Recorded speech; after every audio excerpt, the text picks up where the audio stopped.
And the collector of all these great stories, one woman, Annie Heilbrunn. Let's check in with her. She's down on the field. Annie. Mike, Mark, thank you guys so much. Getting ready to make his Padres debut along with Juan Soto. The two of them acquired from the Washington Nationals yesterday in what was a blockbuster trade. They flew to San Diego last night, spent today meeting their teammates and learning the organization and getting ready to play in what looks to be a sellout crowd here at Petco Park. But Mike and Mark, fun fact for you. When Nelson was signed by the Mets when he was 18, Jake Cronenworth, he was 4 years old, guys. Gotta love this game of baseball. All right? That is a dagger. I love watching you play first base. You've got some sneaky athleticism. Is it fun to kind of show that off every once in a while, make some of those plays, let everyone know you can still do it? Yeah, absolutely. Here with Antonio Gates as you are being inducted into the Breitbart Hall of Fame tonight, really the San Diego Hall of Fame. Welcome back to San Diego. What does this one mean to you? It means a lot to me. You hit your first home run in a Padres uniform tonight against your former teammate, your former team that you were with just 3 weeks ago. Things haven't come easy lately. How much did you just need that one, and what did you feel running the bases? Yeah, I felt like a gorilla got taken off my shoulders. That's what it felt like. And that was Padres outfield coach Skip Schumacher on the right field wall here at SunTrust Park. I'm standing above it right now. It's 16 feet tall, 10 feet of that is cushion, 6 feet of that is brick, and you can see along right field those chain link insets. That's actually a restaurant down there. But as Skip said, the ball plays differently depending on what part of the wall it hits, and that was by design. They wanted that element when they built the ballpark. So the Padres players kept it kind of coy in the beginning. They liked to say that they weren't watching the scoreboard until about the last few weeks of September, when everyone just finally gave up and said, okay, yes, we are keeping an eye on the scoreboard during the games. And you know what? That's okay. It's good to know where we're at in the standings. We understand that Annie Heilbrunn had the chance to meet the Fanatic. How was that, Annie? Donnie, you know, when you get the opportunity to meet your heroes, you do. Annie does a tremendous job covering them for Bally's, and I tell you what, they're going after it. Alana, you're absolutely right. They finally feel like they can contend with the Dodgers, and especially after what happened in the playoffs last year. Statistically, Malachi had a big impact on your team that went 30-2 and was ranked 6th in the nation.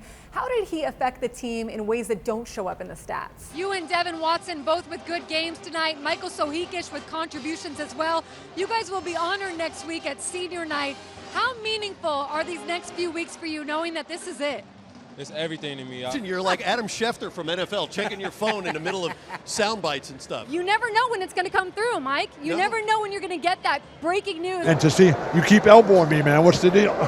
You know, in our sport, you elbow like that, I'm coming right back. Annie, I don't know how you convinced him to do that last night. We'll double down our wager. You're the best sideline reporter ever. It's been so fun to cover you throughout your entire career, but then for it to come full circle like this, pretty awesome. It's a blast. Yeah, it's awesome.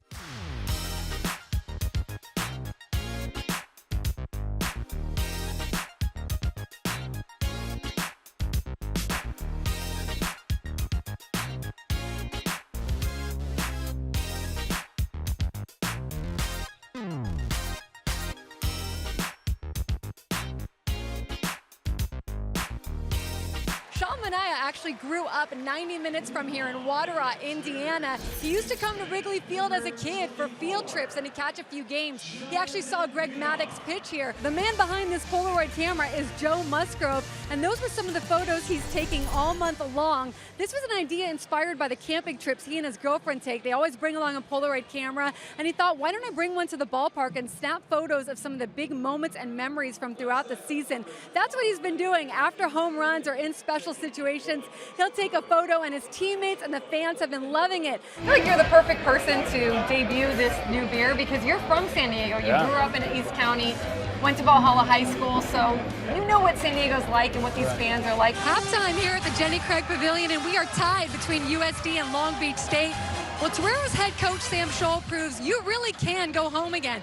He is the epitome of that, having played at USD for 2 seasons back in the 90s, then becoming an assistant coach for 10 seasons, before becoming interim head coach late last season after Lamont Smith resigned, and now officially it is his team. Yeah, Paddock allowed 3 runs in 11 innings over his final 2 starts before going on the IL, so he was trending up, but like the rest of the rotation, he struggled with inconsistency, a 5.13 ERA. ERA over the season.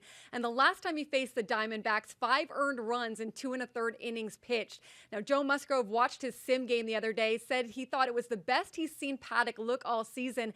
And if you remember, when Paddock came off the injured list earlier this season, he came off renewed. He said the break was good for him mentally and physically. So we'll see if that's the case again today. Now, as far as a corresponding move, reliever Sean Anderson sent to AAA El Paso to make room for Paddock.